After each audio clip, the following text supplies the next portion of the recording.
suggested that during the season of Advent and the season of Lent, we should have a penitential service, precisely because it is one way of going back to the rich tradition, which is the communal celebration of reconciliation, which is just as powerful and just as beautiful as the private confession. On the priesthood, early on, there was little theologizing on what the priesthood is all about. Remember, in the time of the fathers, or towards the end of the patristic period, we have people now talking about priesthood, referring, of course, to the bishop as the priest, but more along the lines of the Old Testament priesthood, a kind of a Levitical priesthood, which eventually turned into the cultic priesthood that we find in the Middle Ages. But what is the justification for this cultic priesthood, cultic ministry? Well, they have to go back to Jesus. Remember, outward sign instituted by Christ to give grace. How was the Eucharist, or how did the Eucharist enable the priest to celebrate the, the, the Mass? Well, it must be because Christ had given him that kind of responsibility. And he had given him that kind of responsibility in and through his ordination. That is why the priest now, we start talking about theology of the priesthood. The priest now is alter Christus. Alter Christus. The other Christ. Okay. So you have the picture there where the priest is supposed to be acting as the Christ. Okay. Now, many of you, or you seminarians, you probably think still along the same way, that you will become other Christ. If you look at ministry from that perspective, the Catholic priesthood, then you are still in line with what we call a medieval theology of the priesthood and, of course, of the Eucharist. Thomas Aquinas and Albert the Great, of course, were talking about what they call this priesthood also. They're developing their own theology of priesthood or theology of ministry.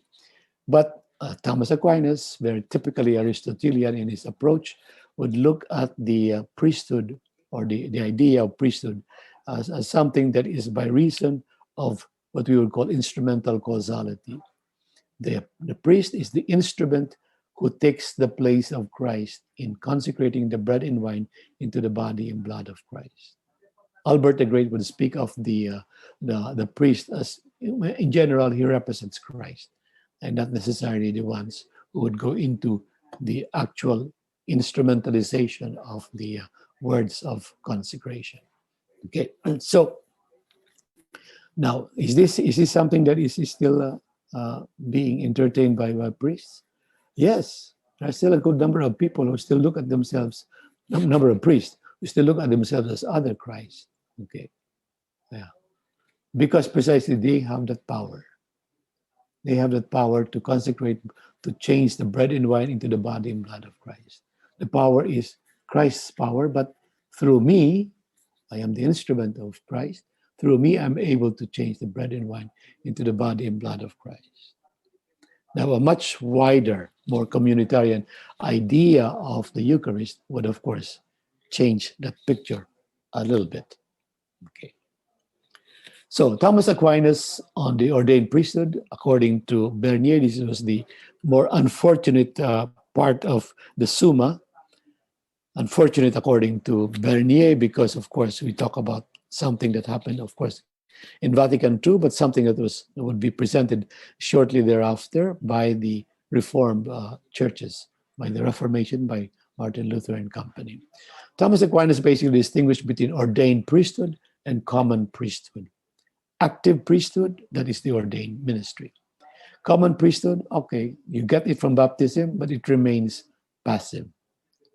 That is no longer the distinction that we use in order to talk about ordained ministry and common priesthood, or the priesthood of the ordained and the priesthood of the baptized. Basically saying that the ordained priesthood is a priesthood that is specifically the ordination of people who are dedicated to the ministry in the church. Not just what they call this, not just ministry in general, but to a particular ministry. And that is the ministry of leadership, the ministry of guidance, or being a shepherd. Okay. If you look at it from that perspective, Thomas Aquinas, the net effect would be the idea that lay people only derive their blessings from the priest. Without the priest, the lay people would be ineffectual. They would not be able to do anything. Without the priest, you are able to do. So, if you think in these terms, then you can just imagine how crucial the role of the priest is, especially for lay people. Without the priest, what's going to happen to us if there's no priest? And that is why you have there in the picture itself at the bottom, you have the remember. If the priest is a saint, his people will be holy. If the priest is holy, his people will be good. If the priest is good, his people will be fair. If the priest is fair, his people will be mediocre. If the priest is mediocre, his people will be bad. The conclusion, pray for your priest. In other words, you who are aspiring to be priests, please aspire to become holy. Because when you become a saint, then hopefully the people will also be holy, one step lower. If you become holy, then the people will be one step. They'll only be good. Now, this kind of a mentality is a mentality that focuses on the priest as the center. And many of you perhaps, or some of you perhaps, who are aspiring to become priests, that is exactly what you want. To become the focus, the center of the world, the center of the church, the center of ministry. Okay. I'm sorry, but that's not my focus. Anyway, there are still people who think in those terms. And they look at the priest as the be all and end all of the church. That is not my opinion, but that is their opinion. So everything relies on the priest. And that is why when the priest is scandalous, then all the more will be the rest of the people are scandalized, and they look at the priest and say, I put all my trust in you, and how can you fail me? So the higher you raise up, the harder it is to fall down. And when you fall down, okay. The lay people's role is mostly passive, and now sacramentology have now become a hocus pocus kind of activity on the part of the priest. I use the word hocus pocus as a way of saying that it is now up to the priest to bring the grace, sacramental grace, into this world. Of course, it is God who is the real cause of grace, but the instrument of that grace is the priest. Okay, is this wrong? Oh, it's not wrong, but I think we have to expand the role of the priest in terms of the whole community. It's the whole community by reason of the common priesthood, by reason of baptism, that celebrates the Eucharist. The priest is the presider, the one who leads the community. Yes. But the one who transforms the bread and wine is the community that is transformed. It's Christ who transforms it through our sharing together our meal. So it's a very different kind of a perspective on the Eucharist as well as on ordained ministry. The priest and the bishop, theologically, they are the same because both can celebrate Mass and forgive sins. But if you ask the bishop, of course, the bishop will say, oh, no. The bishop and the priest are not the same. No. The priests are lower than the bishops. Okay. All right. That's what you want. Episcopal power. The higher you are, then the more power you get. So the bishop, aside from his being ordained a bishop, in other words, a bishop by ordination, the priest is also a priest by ordination. So, anong pagkakaiba nila? Well, the bishop has more jurisdiction. He has more power than the lowly priest. Okay, not just the power of orders, but also the power of jurisdiction.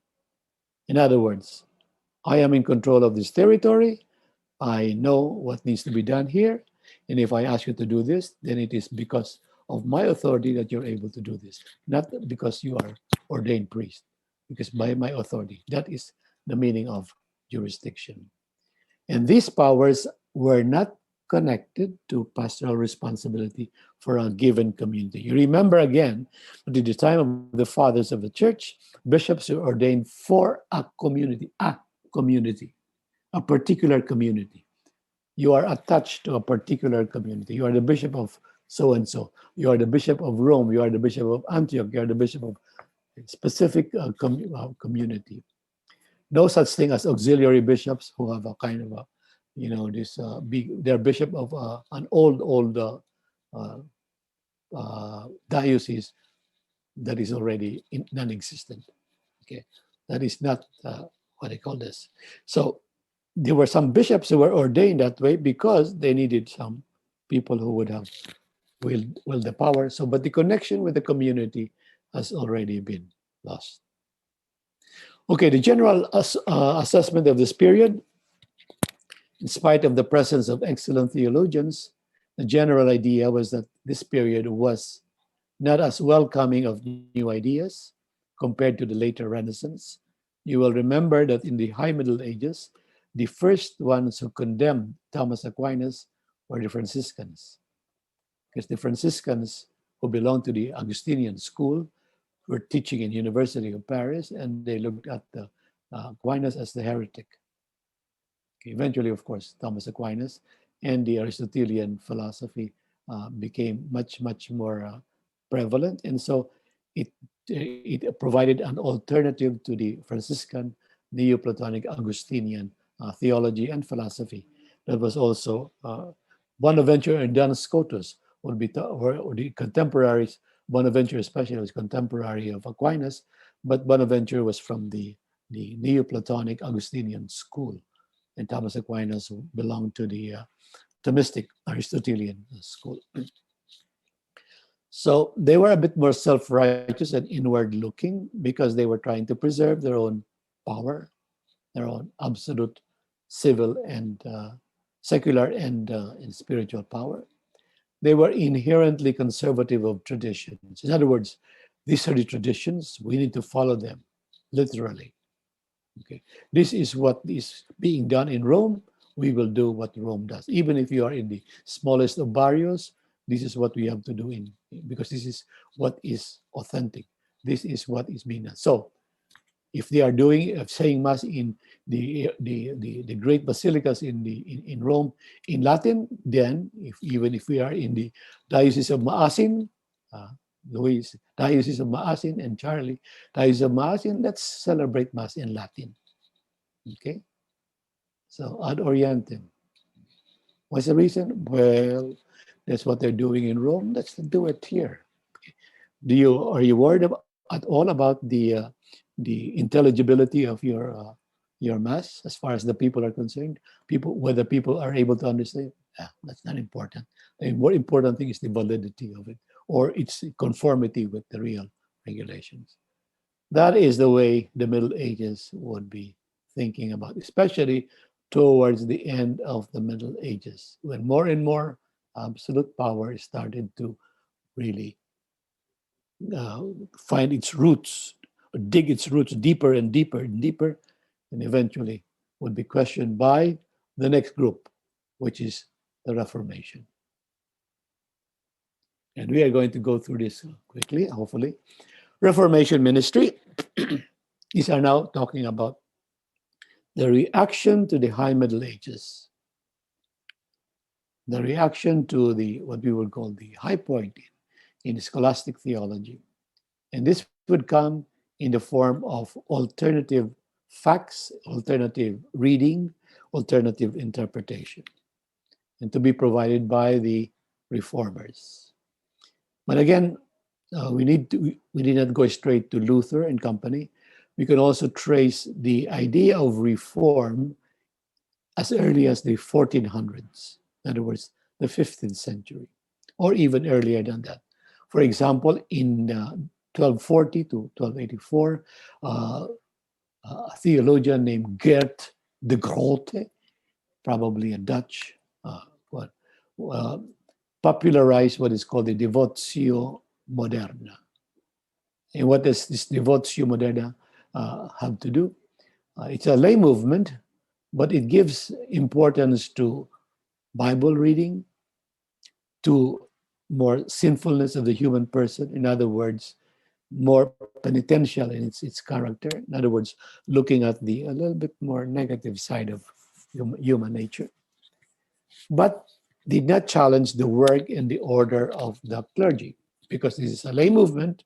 It is in other words parallel to what's happening to the clergy, but this is one way for the lay people to find something that is spiritual and worthy. Something that is worth cultivating. Because remember, as far as the official liturgy of the church is concerned, it is now primarily dictated by the priest and the bishop celebrating the Eucharist, and in a language that is probably not understood by the people. But they are doing it there in the basilica, in the cathedral, whereas the lay people were left hanging, trying to take care of their own spiritual needs. So they went back to what is the Bible. But at this point, remember, this was not yet the invention of the printing press. So the Bible was still something that was probably handed on to them by the monks in the monastic schools. Some of the copies of the Bible that were provided to them by the monasteries. Okay, so this was already a kind of a reform movement, but the reform movement was talking about the lay participation in the ministry, or at least in search for spirituality. There was also John Wycliffe, who was called the morning star of the Reformation, because he probably was considered as the one who started opening up the idea of reform to Luther and company. Now, John Wycliffe basically wanted to change church structures and to reform the life and the custom of the church according to the gospel. Okay, so he would use the Bible as the criterion for judging the church and its officials and its members. What he was saying, let's go back to the very earliest time and use it as the criterion by which we are going to judge all of our structures, organization, people, the way they perceive their own offices, the way they perceive their ministry. Let's go back to what we find in the Bible. So John Wycliffe connected sacramental validity with the minister's proper disposition. In other words, if the priest is holy, then the sacraments are celebrated in a holy way and would have a validity that is much higher than the one that was celebrated by a sinful priest. Okay. You say, oh, ganun pala, ha? So, in other words, this was also on the other side, this is also an attempt of Wycliffe to motivate the priests who are celebrating the sacraments to live the kind of lives that is good, that is because again, this is in the context of people in the clergy, people who were in the leadership roles in the church who were scandalous or who had great scandals. And so they were saying, how can you even think about the validity of the sacrament when you talk about the priest who was saying it had, had carnal relations the day before or the night before or something like that? How can you even think about it? But of course, the explanation for this was, no, the sacraments work ex opere operato. Whenever there's a sacramental celebration that is being held, then the grace that is given to it is by reason of its very nature as a sacrament. It doesn't depend on the minister or on the priest, the celebrant. So it's not ex opere operantis, but ex opere operato. Okay. Jan Hus, if you want to use the proper pronunciation, he was concerned with moral probity. It's understandable. It's interesting that more of these reformers now are focusing on morality. because probably there's widespread immorality in the church at that time. He thought that Christ is the head of the church. It's the only way we can salvage holiness in the church. You go back to Christ as the head of the church. But there is a reform that needs to be done. We need to, however, return to the model of the New Testament. So, in a way, we're saying we go back to the time of the early Christians, how they lived as a church. He respected the role of the Pope, but he basically said he should not interfere with things that are legitimately provided for in the particular churches. So what he was trying to do was to go back to the examples or the ideals of the early Christian communities and the fathers of the church, their experience, which is basically local communities called local churches were powerful. They're able to decide things on their own. Whereas when things were centralized in Rome, you cannot make a decision on something like this or that if you do not get the permission of Rome. According to John Huss, this is too much. So he encouraged also lay preaching. Again, he probably knew about the role of the monks, who were also the spiritual directors, who were also perhaps the preachers. And from the monks, of course, has developed the group of preachers, we now know the order of preachers, which were not necessarily, what do you call this, ordained ministers, but they were preaching. That is their charism.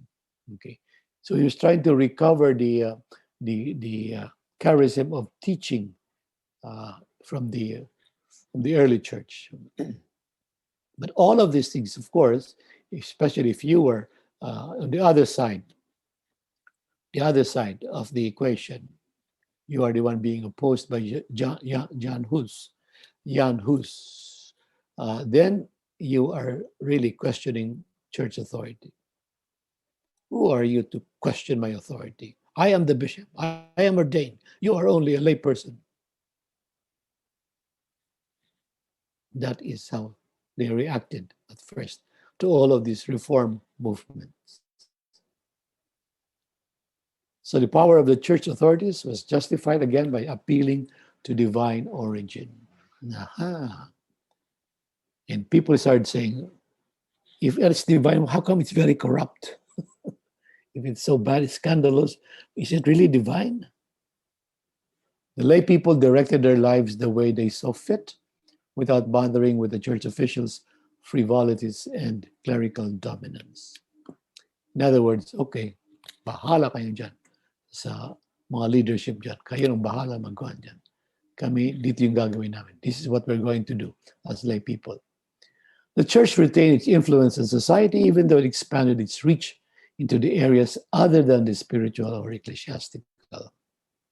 Again, depending on who is the pope, the bishop, and depending, of course, on who was the emperor, then this what do you call this dancing that occurs between the church and the empire, had to be choreographed in such a way that at one point, one is on top of the other one is more dominant, more prevailing, etc. Okay, okay. And the church, once the church gets to have what is this material power, temporal power, it is very difficult to give it up. Very difficult to give it up. What is the position of the reformers in regard to ministry? Basically, they are against what the reduction of ministry to simply cultic ministry. Again, if you use the Bible, you can see why. Very little about cultic ministry, but a great deal about the other ministries, taking care of the sick, providing what do you call this for the poor, etc. They distinguish between cultic functions and ministerial functions. In other words, we can understand that you have some cultic function, but that is not all what ministry is about. There are other things that you can do. But as ministers, they really focused on the more what we would call ministerial or the pastoral functions, not the cultic per se. This meant that they would have to attack on the prevailing view on the Eucharist. especially on the power of the priest to consecrate bread and wine, as if it is the priest who is so very powerful, because he is the one who can call God to come now and change the bread and wine into the body and blood of Christ. Okay, so when they started to dissociate themselves with the cultic interpretation of ministry, then eventually they also started to look at the Eucharist, because a cultic priest is the one who offers a sacrifice. Okay, he wants to offers a sacrifice. And what happened to you, Julius? Where are you all coming in and out, in and out? And if you want to dissociate the Eucharist from that idea of the sacrifice, especially the role of the priest in it, then you are saying that perhaps the the Mass is not a sacrifice. The Mass is a meal, a memorial meal that is undertaken by Jesus.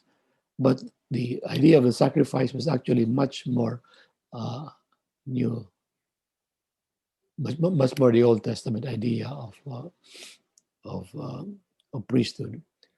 What happened to you, Julius? Why are you not able to? You keep coming in, readmitting. So eventually, when you start talking about uh,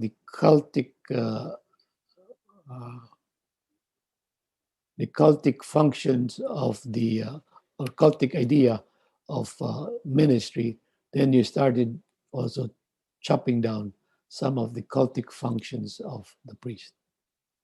Okay. The reformers attempted to root ministry in the church, in other words, in the community, the faith community.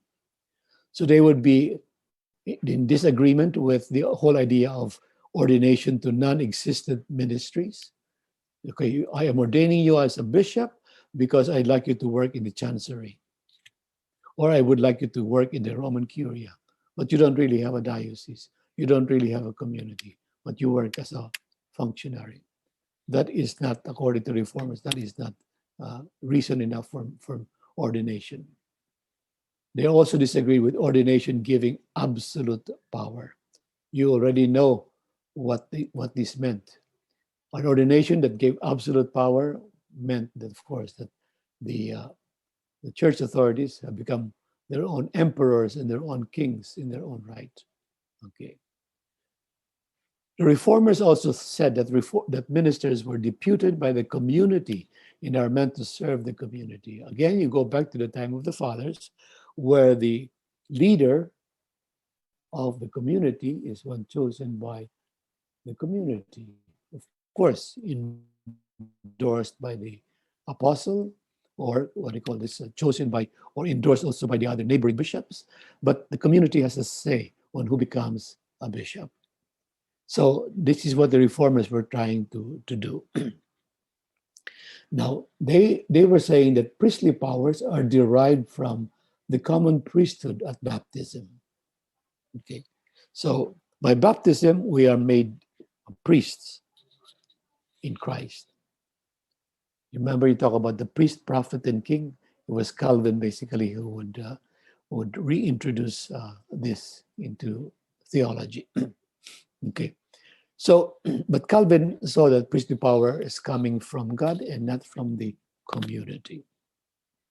So if you are going to be able to to lead the community, not only do you have the endorsement of the community, but ultimately you can say God must have chosen you in one way or another to be the leaders of this community. Because basically Calvin would rely much more on the role of the Spirit as a continuing presence in the church. They also deny the indelible character of ordination. In the Catholic Church and the Christian Church, we always speak about indelible character of baptism, confirmation, and holy orders. You cannot repeat them, basically, he was saying. When you are baptized, you cannot be rebaptized. When you are confirmed, you cannot be reconfirmed. When you are ordained, you cannot be unconfirmed, unordained. Okay. So the indelible character of ordination. They are simply saying that this is ministry is something that is given by the community and by by the church authorities, and it is for a certain time. It's a temporal. They also rejected celibacy. Of course, they had their own reasons for rejecting celibacy. But they also emphasized the common priesthood, priesthood of all believers. From a psychological perspective, these were actually attempts to break down the social barrier between the clergy and the laity. All right. The clergy and the laity, of course, as we already have seen, towards the end of the first millennium, the division between the clerics and the non-clerics. The laity were always defined in a negative way. The laity were the non-clerics. Those who are not clerical are the laity. So even sisters are considered as the laity, whereas those who are ordained are the clerics. Okay. Of course, in the Second Vatican Council, we don't speak no longer about the laity simply as a non-cleric, and the religious or the sisters as members of the laity. No, they have a special charism. Now they have a special charism, and that has to be respected in the church. Okay. They also would like to have the laity to be more actively involved in church matters.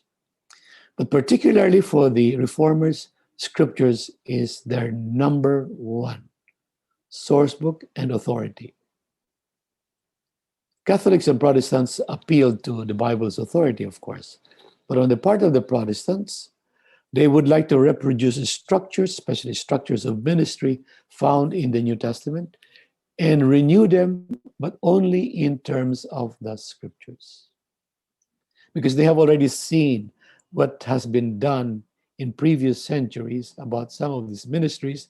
They have transformed them into ways that were not originally found in the scriptures, in the New Testament. But the Catholics, on the other hand, would use the Bible to justify later developments in the church. So the Catholics would say it's not there in the New Testament, but in embryonic form, as an embryo, it was already there. Like, for example, the hierarchy. The hierarchical may not be the hierarchical model of the church in the Middle Ages may not be there in the New Testament, but in embryonic form, it was already there. In the sense that there was an apostle as a leader, and there were the what do you call this? The followers. The followers were the lay people. The reformers were unforgiving in their the way they called authoritarian popes. They called the authoritarian popes the whore of Babylon. Babylon, the whore of Babylon. In other words, they are anti-Christians. Protestant ministers, they were wearing business suit, the emphasizing form and ceremony. More like, well, we are ministers. As you would find it now, the Protestant ministers, they have their suit and tie, and they serve, and they, what is this? But they are also, what do you call this, nakikihalubilo with the lay people. Whereas the priests and the bishops, they would like to wear their capa magna. If you are the Cardinal Burke, you would want to process with the capa magna. That is long, and very expensive, because that is how you would like to see yourself as. Okay. Is it found in the scriptures? No, but it's there already. In your authority as the leader of the church, you are given that kind of a leeway to develop your what do you call this? To develop your sartorial elegance, as Bishop Legazpi used to say, Archbishop Legazpi, sartorial elegance. Sartorial, and in Archbishop Legazpi was describing Archbishop Talamayan at that time. He was so daintily attired, and Legazpi was saying, "Oh, your sartorial elegance." instead of saying your grace, your sartorial elegance. Okay. Martin Luther, what did he say? He denied that there is a difference, an essential difference between clergy and laity. However, he did not deny the need for a special ministerial group.